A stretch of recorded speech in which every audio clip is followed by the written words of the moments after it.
We have all been there. It is 6:30 in the morning, and that alarm clock starts screaming at you. You reach out, eyes barely open, and you smash that snooze button. Then you do it again 10 minutes later, and again, and maybe one more time for good measure. By the time you finally drag yourself out of bed, you feel like your limbs are made of heavy concrete. You look at your watch and you realize you were in bed for a full 8 or 9 hours. You should feel like a superhero, but instead, you feel like you have not slept in a week. It is incredibly frustrating, is it not? You did everything the experts told you to do. You went to bed at a reasonable hour. You stayed under the covers for the recommended amount of time. Yet here you are, stumbling toward the kitchen, wondering why your brain feels like it is wrapped in a thick gray fog. Hi there. I am Zara. Grab a cup of coffee and sit down with me for a minute. I am a health and wellness researcher and a behavioral analyst. That is just a fancy way of saying I spend my days looking at the data and the science to figure out why we feel the way we do. I am not a doctor, but I am someone who cares deeply about the truth behind your daily habits. I want to talk to you like a friend because, honestly, we need to have a serious conversation about what is actually happening while you are unconscious. The truth is that the clock on your wall or the timer on your phone does not tell the whole story. We have been told for years that 8 hours is the magic number. We think that if we just hit that mark, everything will be perfect. But sleep is not just a game of minutes and hours. It is about the quality of the rest you are getting. If you are waking up exhausted every single day, it is a loud signal from your body that something is missing. We are going to dive into why you can spend half your life in bed and still feel like you are running on empty. It is time to stop counting the hours and start looking at what really matters for your energy. I want to tell you a story about a guy the first know named Paul. Let us call him Perfect Paul. Paul is the kind of person who takes his sleep very seriously. He spent $3,000 on a mattress that is basically a high-tech cloud. He wears a weighted silk eye mask every single night, so that not a single drop of light hits his eyes. He even has one of those expensive machines that makes the sound of a gentle rainstorm to drown out the world. Paul goes to bed at exactly 10 at night and he does not get out of bed until 7 in the morning. On paper, Paul is winning at life. He is getting 9 full hours of sleep. But here is the problem. When Paul wakes up, he does not feel like a champion. He feels like he was hit by a truck. He has to drag himself to the kitchen to find caffeine, just to function. He is doing everything the experts tell him to do, but he is still a total zombie by noon. You might feel exactly like Paul right now. You are trying so hard. You are checking all the boxes and following all the rules, yet you still feel like your battery is at 5% every morning. I want you to know that this is not your fault. You are not lazy, and you are not broken. The reason Paul is struggling is because he is focusing on the quantity of his sleep instead of the quality of his rest. It is like filling up your car with 100 gallons of water instead of gasoline. You have a full tank, but you are not going anywhere. Paul is spending time in bed, but his brain and his body are not actually getting the deep recovery they need to feel human. We have been told for years that 8 hours is the magic number, but that is only half the story. If those 8 hours are restless and shallow, they do not count for much. We need to look at what is happening inside your body while you are tucked in.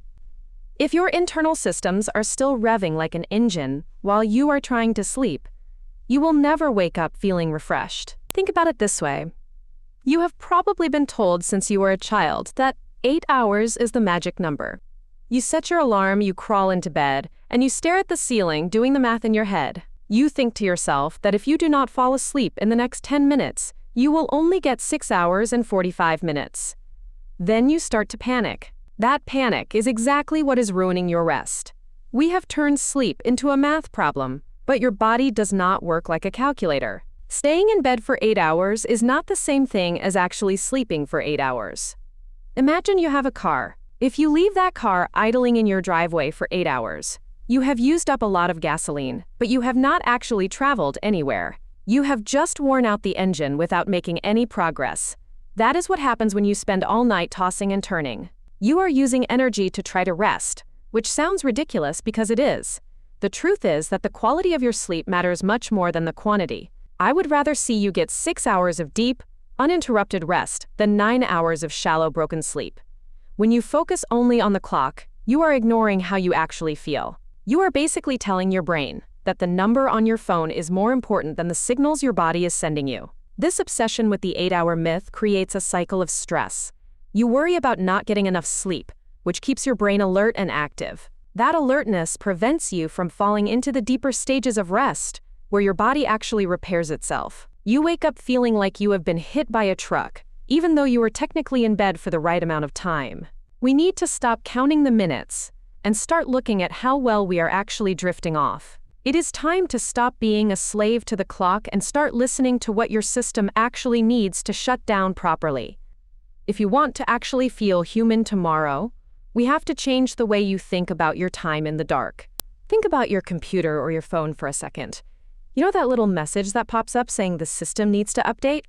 It tells you not to turn it off or unplug it, because it is busy reorganizing everything on the inside.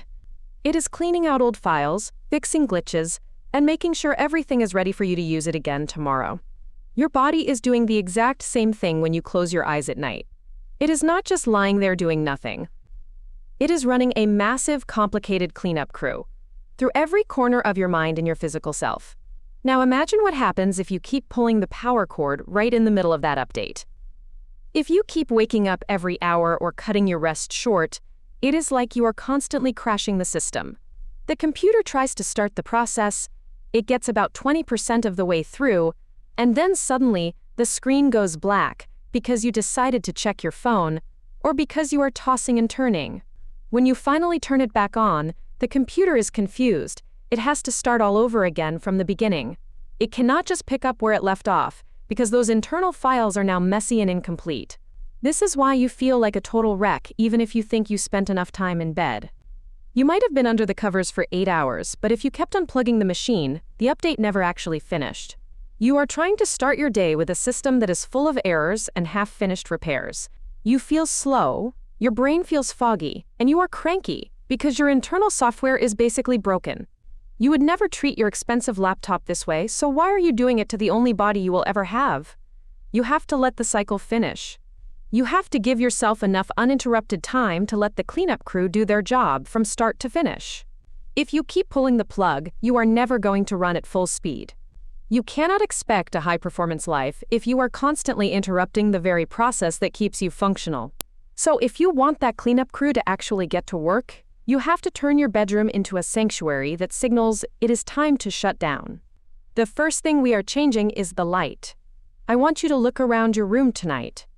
If you can see your hand in front of your face, it is too bright. We are aiming for cave status. Think about how it feels when you are at a movie theater right before the film starts. That heavy, quiet darkness makes your eyes feel heavy almost instantly. When your room is pitch black, your body stops looking for distractions and finally settles into the mattress. Buy some cheap blackout curtains, or just use a piece of cardboard if you have to. If there is even a tiny little blue light from a charger or a clock glowing in the corner, cover it up. That tiny light is like a loud person talking while you are trying to read. It is annoying, and it keeps your brain on high alert. You want to feel like you are sinking into a deep, dark void where nothing can reach you. The second change is the temperature. Most of you are sleeping in a room that is way too warm.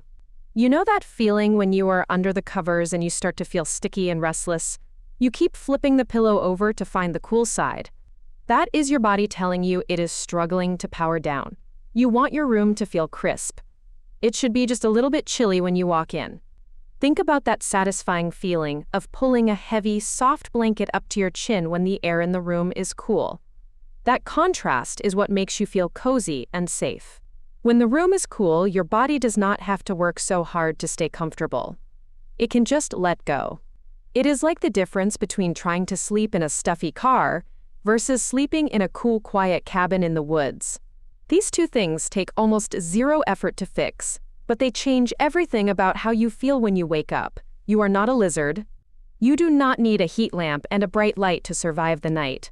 Stop making it so hard for your body to do what it is designed to do. Fix your environment tonight so you can actually start living tomorrow. So you have fixed your room. You are sleeping better. Now what? The very first thing you do when you open your eyes sets the tone for the next 16 hours. I want you to give yourself a 10-minute win. This is not about a grueling workout or a cold shower that makes you want to cry. This is about giving your brain the one signal it is begging for. Light. I want you to get out of bed and walk toward the light. If you can, step outside. If you cannot do that, stand by a window. Do not just look at your phone. Your phone screen is a tiny, pathetic version of what your body actually needs.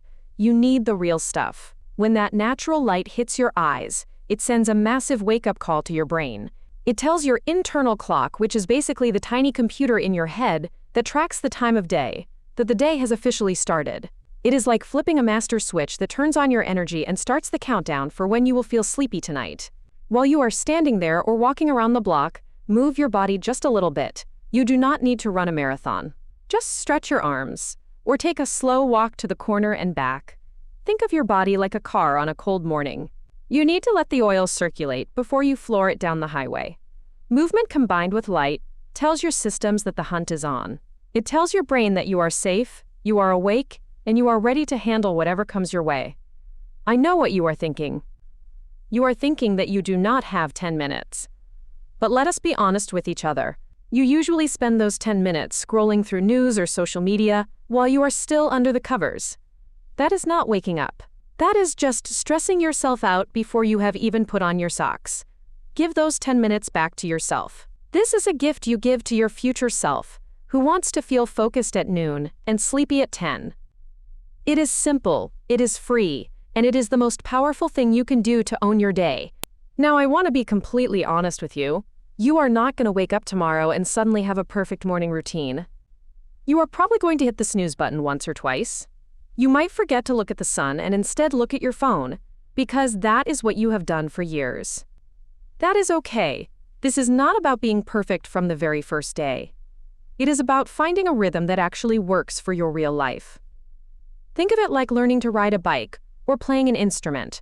You do not just jump on and start doing tricks or playing a symphony. You fall over. You hit the wrong notes. You get frustrated.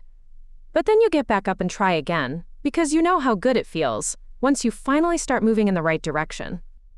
Change takes a lot of time and even more patience. Your brain is very used to doing things the old way. It is comfortable there, even if that old way makes you feel tired, sluggish, and stressed out. You have to be kind to yourself while you build these new habits. Do not be the person who gives up after 3 days just because it felt a little bit uncomfortable or inconvenient. Of course it feels uncomfortable. You are doing something new and your body is trying to figure out what is happening. Embrace that feeling of friction. It is a sign that you are actually growing and changing. I want you to remember that small wins are still very important wins. You do not need to overhaul your entire life in one afternoon. That is how people burn out. Maybe today your only win was that you did not check your social media notifications while you were still lying in bed. That is a massive victory. Maybe tomorrow you will manage to get 5 minutes of fresh air before you start your commute. Celebrate those moments. They add up faster than you think they will. I would love to hear from you now. What is one small thing you did today that made you feel just a little bit better? Maybe you drank an extra glass of water instead of a third cup of coffee. Maybe you took 3 deep breaths when you felt your stress levels rising. Share those tiny victories in the comments below. I read them because I truly want to see you succeed and find your own path. We are in this together, and I am so proud of you for showing up and taking these steps toward a healthier, happier version of yourself. I am Zara, and I will see you in the next one.